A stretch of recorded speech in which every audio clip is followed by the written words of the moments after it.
Party ఫిరాయించిన శాసనసభ్యుల విచారణలో భాగంగా ఎమ్మెల్యేలు ప్రకాష్ గౌడ్, బండ్ల కృష్ణమోహన్ రెడ్డి, కాలే యాదయ్య, గూడెం మహిపాల్ రెడ్డిని బీఆర్ఎస్ ఎమ్మెల్యేల తరపున న్యాయవాదులు క్రాస్ ఎగ్జామిన్ చేయబోతున్నారు. సాయంత్రం వరకు ఈ క్రాస్ ఎగ్జామినేషన్ ప్రక్రియ కొనసాగనుంది.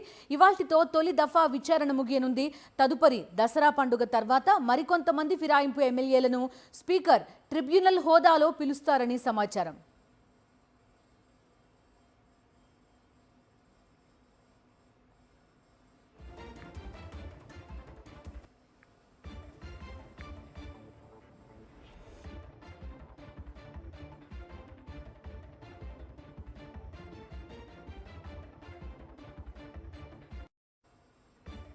సో బీఆర్ఎస్ తరపు న్యాయవాదులు ఈ ఎవరైతే ఫిరాయింపు ఎమ్మెల్యేలు ఉన్నారో వాళ్ళని క్రాస్ ఎగ్జామిన్ చేయనుండడం ఇవాళ ఒక కీలక ఎపిసోడ్గా చెప్పుకోవచ్చు.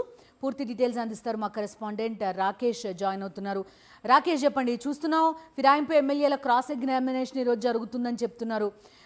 మనం గత అనుభవాలన్నీ చూసాం. అసలు ఈ ఫిరాయింపు ఎమ్మెల్యేల విషయంలో స్పీకర్లు ఎటువంటి చర్యలు తీసుకుంటారా అనేది. సో గడ్డం ప్రసాద్ కుమార్ ఏం చేయబోతున్నారు? ఆయన ట్రెండ్ సెట్ చేస్తారా లేకపోతే ట్రెండ్ని ఫాలో అవుతారా అనే క్వశ్చన్ ఉంది.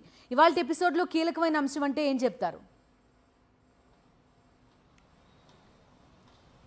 ఫిరాయింపు ఎమ్మెల్యేల కేసుకు సంబంధించి ఈరోజు రెండో రోజు విచారణ ప్రారంభమైంది. ప్రస్తుతం సంబంధించి నలుగురు ఫిరాయింపు ఆరోపణలు ఎదుర్కొంటున్న ఎమ్మెల్యేలు ఈరోజు విచారణకు సంబంధించి ఇంటరాగేషన్ ఎదుర్కోబోతూ ఉన్నారు.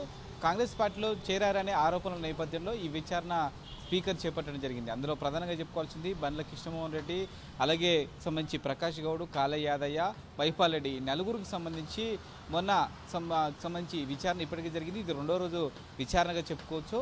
మొన్న సంబంధించి పిటిషన్దారులు ఎవరైతే ఉన్నారో బీఆర్ఎస్ పార్టీకి సంబంధించిన ఎమ్మెల్యేలు పల్లా రాజేశ్వర రెడ్డి కానీ, లేకుంటే సంబంధించి కల్వకుంట్ల సంజయ్ కానీ, అలాగే చింత ప్రభాకర్ కానీ, ఈ ముగ్గురు ఎమ్మెల్యేలను కాంగ్రెస్ పార్టీకి సంబంధించిన ఆరోపణలు ఎదుర్కొంటున్న ఈ నలుగురు ఎమ్మెల్యేలకు సంబంధించిన అడ్వకేట్లు సంబంధించి విచారణ చేయడం జరిగింది. ఈరోజు తిరిగి రివర్స్ కౌంటర్లో ఈ పార్టీ ఫిరాయింపు ఆరోపణలు ఎదుర్కొంటే ఈ నలుగురు ఎమ్మెల్యేలని బీఆర్ఎస్ పార్టీ నుంచి పిటిషన్ వేసిన నలుగురు ఎమ్మెల్యేలకు సంబంధించిన అడ్వకేట్లు ఈరోజు విచారణ చేయబోతా ఉన్నారు.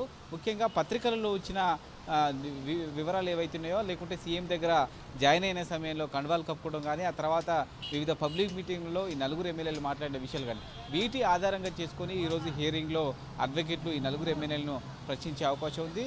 మొదటి ఎమ్మెల్యేగా సంబంధించి ప్రకాష్ గౌడ్ విచారణ అయితే సంబంధించి లోపలికి వెళ్ళడం జరిగింది. 11 గంటలకు ఈ విచారణ ప్రారంభమవుతుంది. స్పీకర్ కూడా మరికాసేపట్లో చేరుకోబోతున్నారు. పూర్తిగా కూడా సంబంధించి ఆంక్షలు విధించడం జరిగింది. అసెంబ్లీ పరిసరాల్లో మొత్తం కూడా ఈ నెల 6 వరకు కూడా ఆంక్షలు విధించారు. అలాగే విచారణకు సంబంధించి ప్లేస్ ఏదైతే ఉందో స్పీకర్ హాల్లో మొత్తం కూడా ఫోన్స్ అంటే కూడా ఎవరైతే ఎలాంటి ఎలక్ట్రానిక్ వస్తువులు కూడా తీసుకురావద్దంటూ కూడా ఆంక్షలు విధించడం జరిగింది.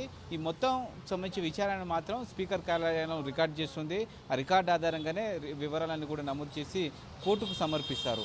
మొత్తం కూడా విచారణ పూర్తయిన తర్వాత అఫిడవిట్ రూపంలో అందరి సంతకాలు తీసుకున్న తర్వాతనే ఆ నివేదికను సిద్ధం చేస్తారని సమాచారం. ఇక మిగతా 6 ఎమ్మెల్యేలకు సంబంధించి ఆరోపణలు ఎవరైతే ఎదుర్కొంటున్నారో వారికి సంబంధించి కూడా విచారణ ఎప్పుడు చేయబోతున్నారు అనేది ఈరోజు సాయంత్రం స్పీకర్ కార్యాలయం షెడ్యూల్ విడుదల చేసే అవకాశం ఉంది. రేపటి నుంచి కూడా రేపు ఒక్కరోజు గ్యాప్ ఇచ్చి ఎల్లుండి నుంచి మళ్ళీ ఆ విచారణ కొనసాగే అవకాశం కనిపిస్తుంది. రైట్ రాకేష్.